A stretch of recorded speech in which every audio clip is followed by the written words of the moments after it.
it's Ricky. Good to see you. Thanks for stopping in the kitchen to talk to me today.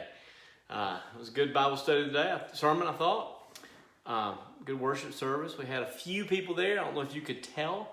We had our elders there and a few deacons.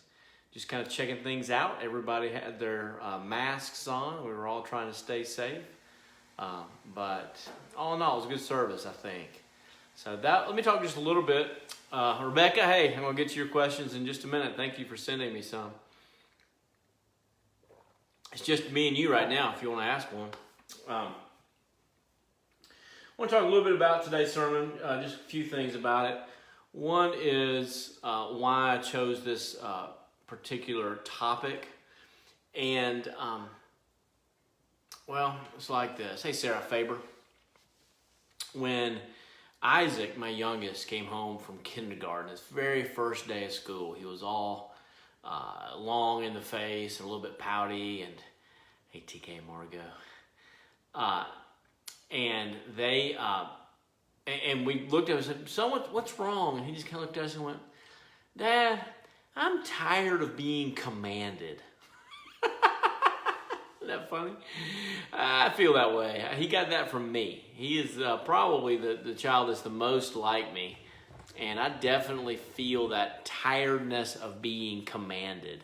So I have felt that way over the last few weeks, just sick and tired of rules and regulations wherever I go. And even though with my mind I know they're important, with my heart I kind of hate them. And so that is, I just have a hard time following, especially rules I don't like.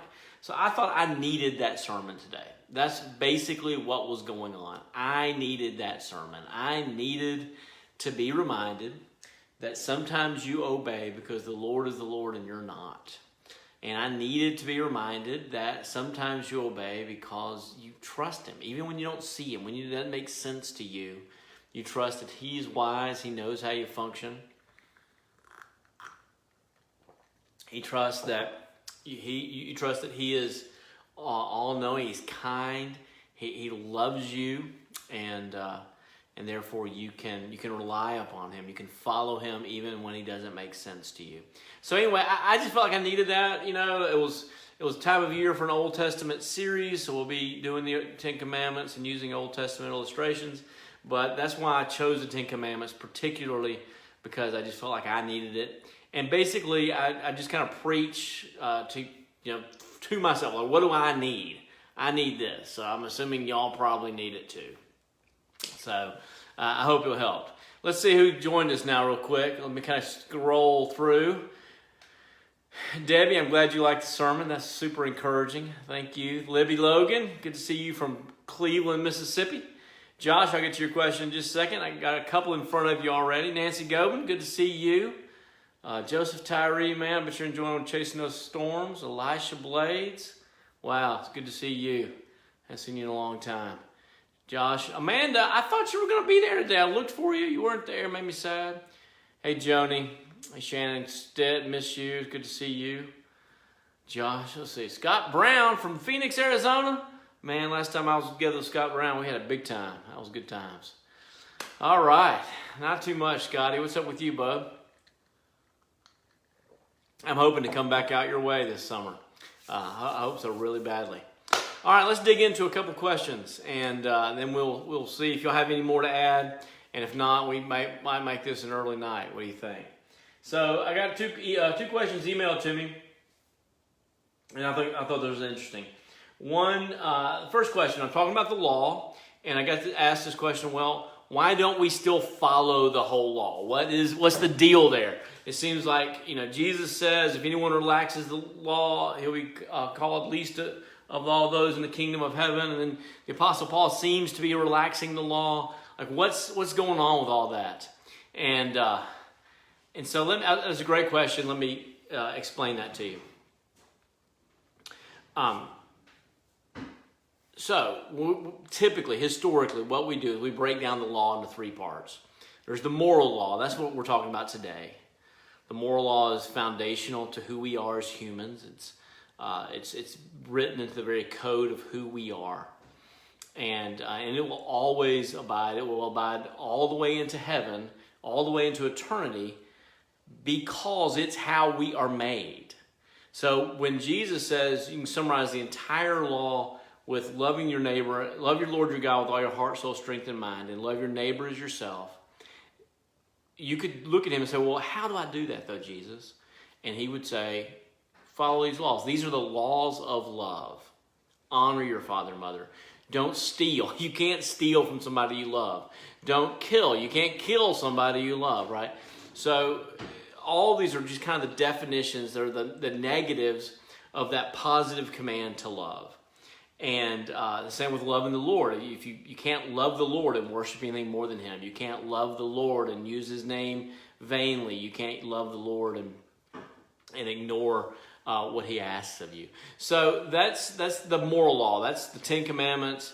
That's what Jesus really expands for us and explains in the Sermon on the Mount and throughout all his teachings. Second law is the civil law.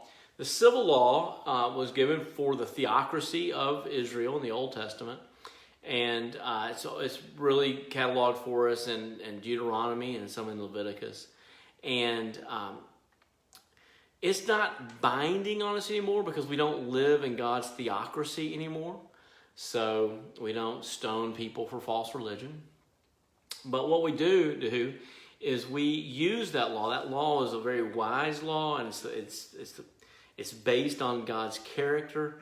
And so we use that law, or what we call the general equity of it, the principles of it, for all of our laws. For today, if I was in the White House or in the governor's mansion or a congressman, we'd be figuring out how to use these laws to make good, faithful, and just laws. For instance, there's a law in the Old Testament that if you build a new house, you have to put turrets on your roof. Now, turrets are basically a little gate, little fence. Now, we don't put turrets on our roof anymore. Why not? Well, in the Old Testament, they slept on the roof. That's how they cooled off at night. We don't do that anymore. Well, people sometimes would roll around in the night, and they would roll off the roof, or they would get up in the night and take a walk and not be able to see the edge of the roof, and they would step off the roof. And so you put these turrets up there to keep people from walking off the roof or rolling off the roof. I don't have anybody sleeping on my roof. I don't need to put turrets up there to protect anybody. Now, what I do have is a swimming pool. I'm looking at it right now. And so I have a fence around my yard because I don't want some kid who can't swim or somebody who can't swim falling in my swimming pool. That's the same principle. I'm trying to keep my property safe. And I'm keeping it safe because that's my responsibility. I don't want anybody to get hurt on my property.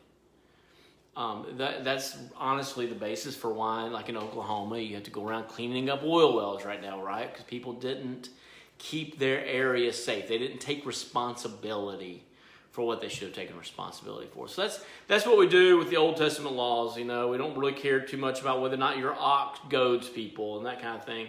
But we do want you to keep your dog on a leash. So we try to. That's called the general equity of the law. And those are the civil laws. And then the third category of laws you have are hey, Kathy, good to see you, sister-in-law.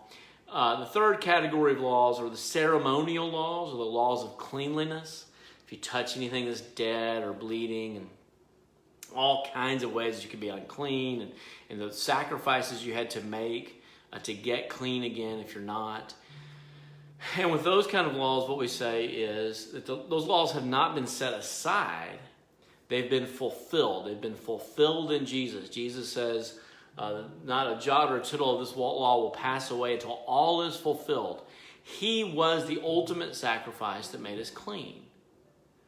And therefore, for instance, that's when all food is clean. He declared all food to be clean. Why? Because he had made us clean. And he tells us it's not what goes in you that defiles you, but what's in your heart. So it's your heart is what needs to be made clean. And so those laws, we don't say they haven't been set aside. They've not been ignored. They've not been dispatched. They're not been voided. What they have been is fulfilled. Jesus has fulfilled them. He has shed his blood to make us clean always and forever. Now, what does that mean? Well, this gets to Josh's question about the dietary laws. we're not under those. We don't have to keep dietary laws to make ourselves acceptable to God. But there's still a lot of wisdom in them. There really is. And for instance, the one that everybody loves to pick on is the prohibition for pork. And there's all kinds of reasons about that. The pagan nations around them would sacrifice pigs. The pagan nations still sacrifice pigs to this day. And so there's symbolism there, but there's also this genuine truth. If you've ever been to a pig farm, especially if you've been to a pig farm before, like concrete, they're really clean now. They didn't used to be. They were filthy. Pigs are foul animals that eat feces, and they're dirty. And so one of the things God was doing in his laws was protecting his people. Saying, don't eat that.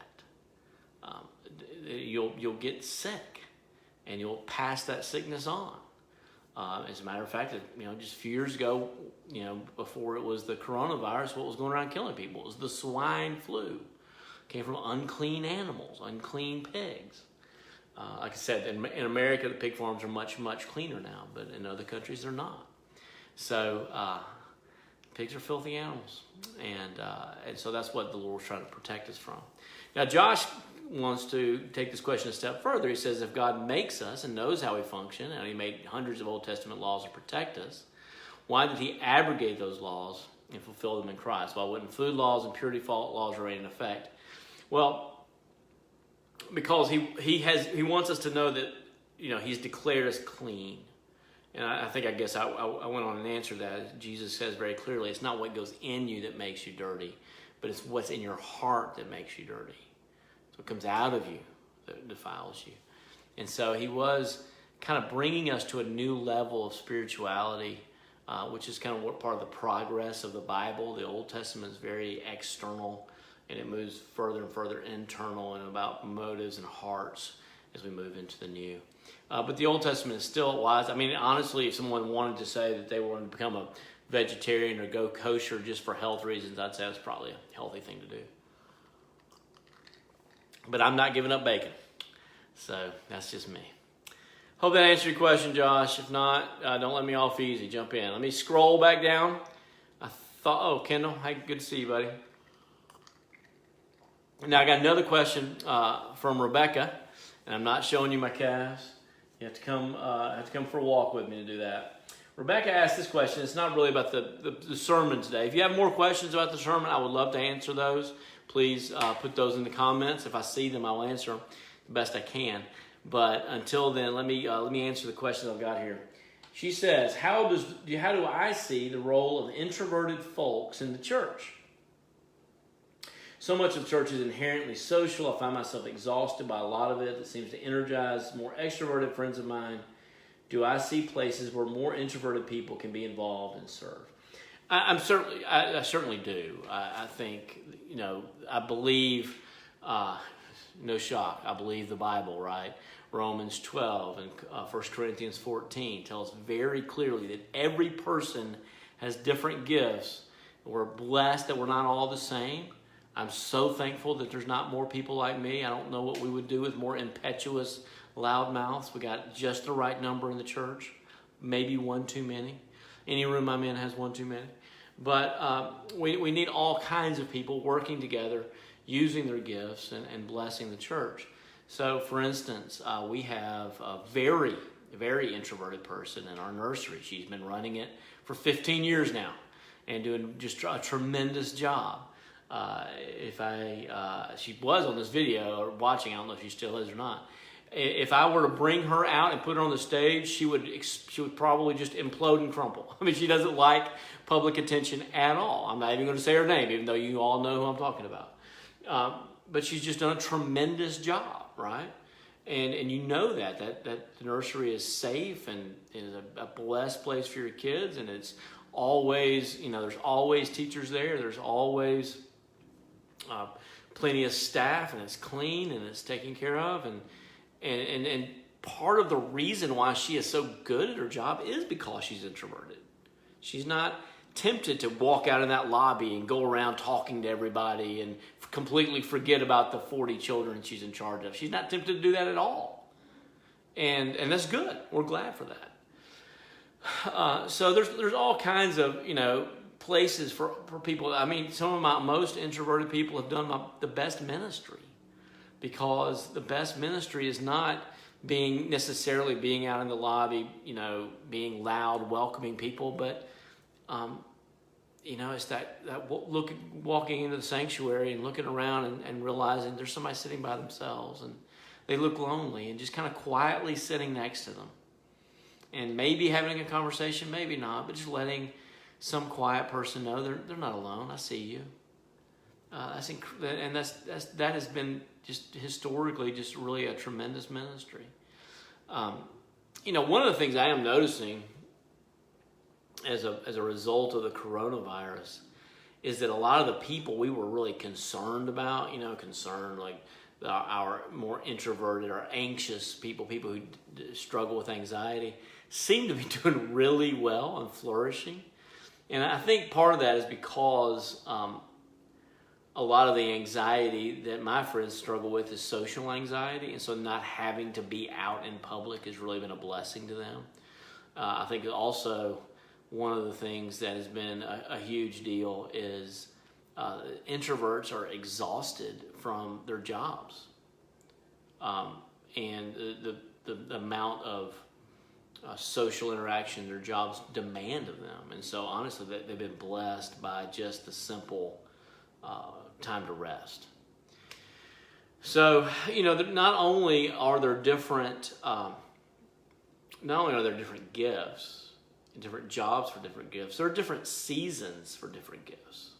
This is definitely a season for the introverted.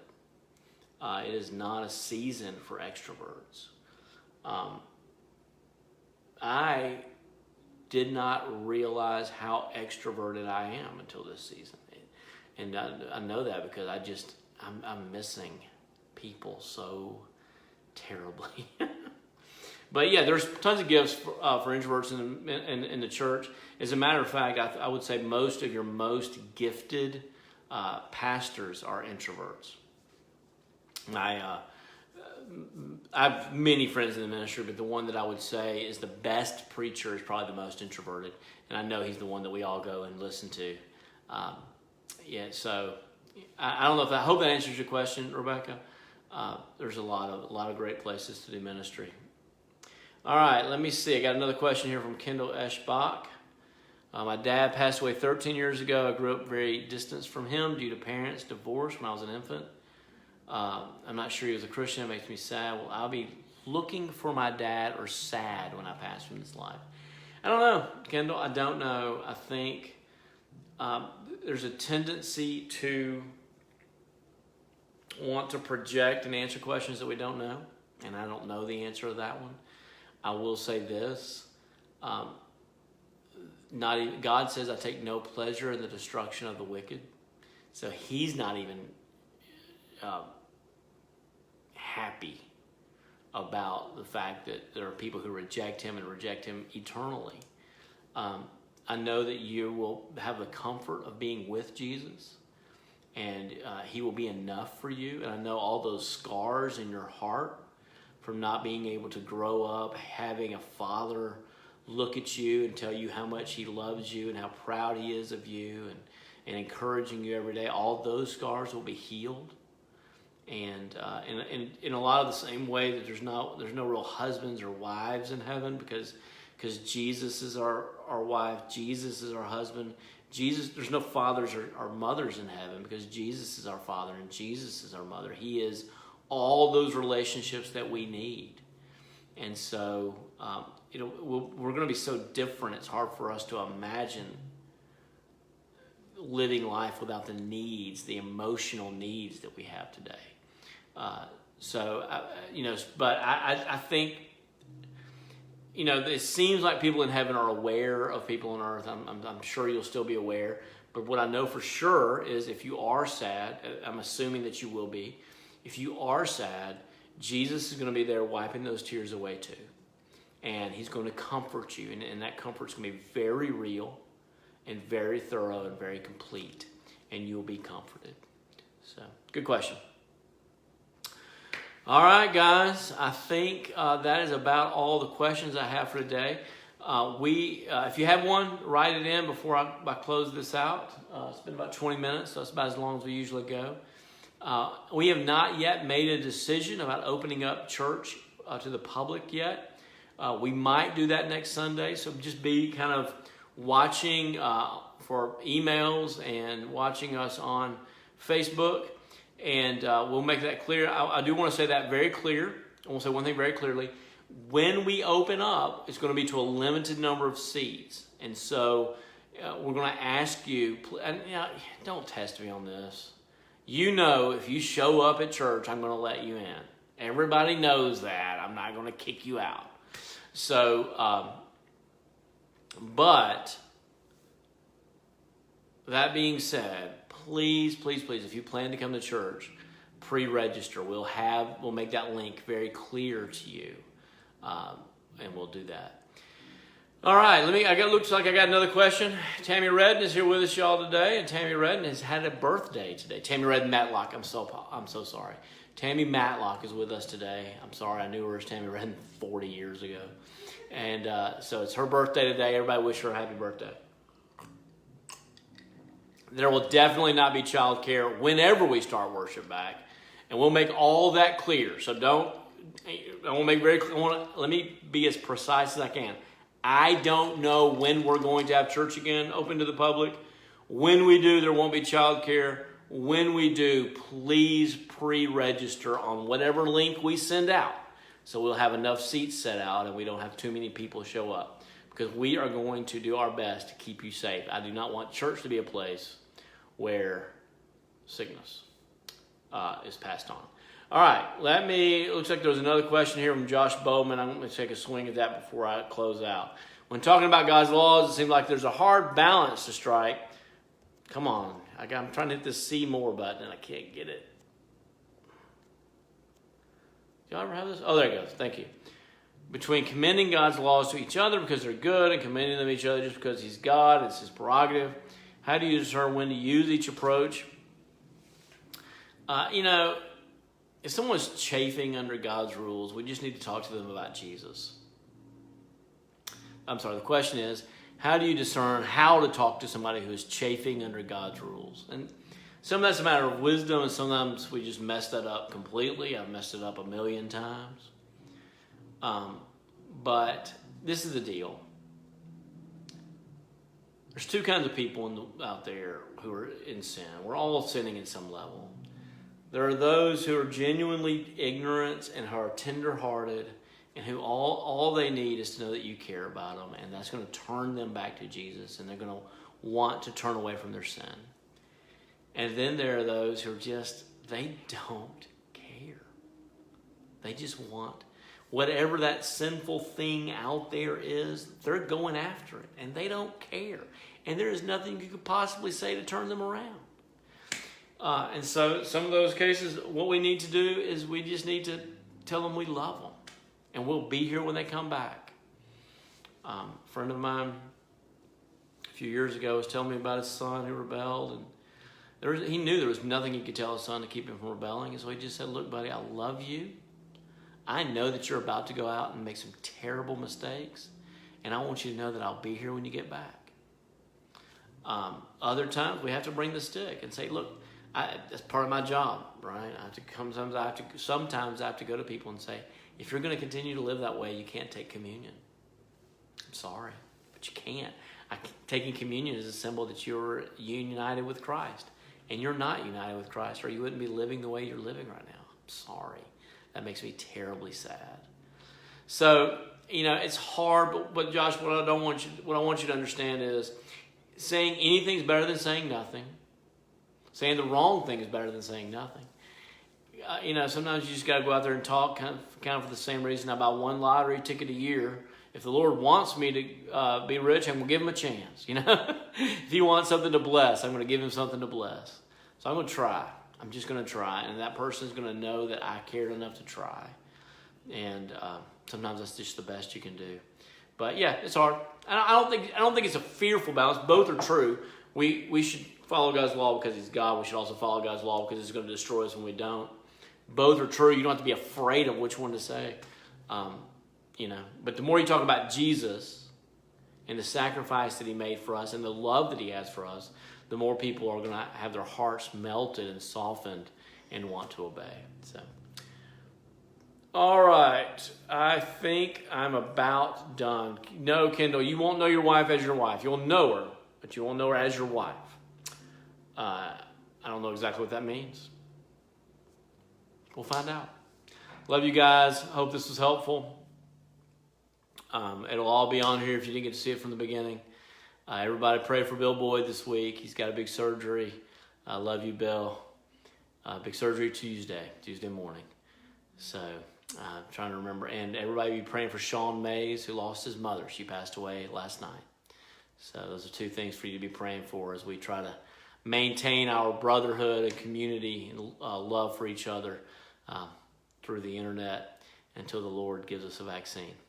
Love you guys. Grace and peace.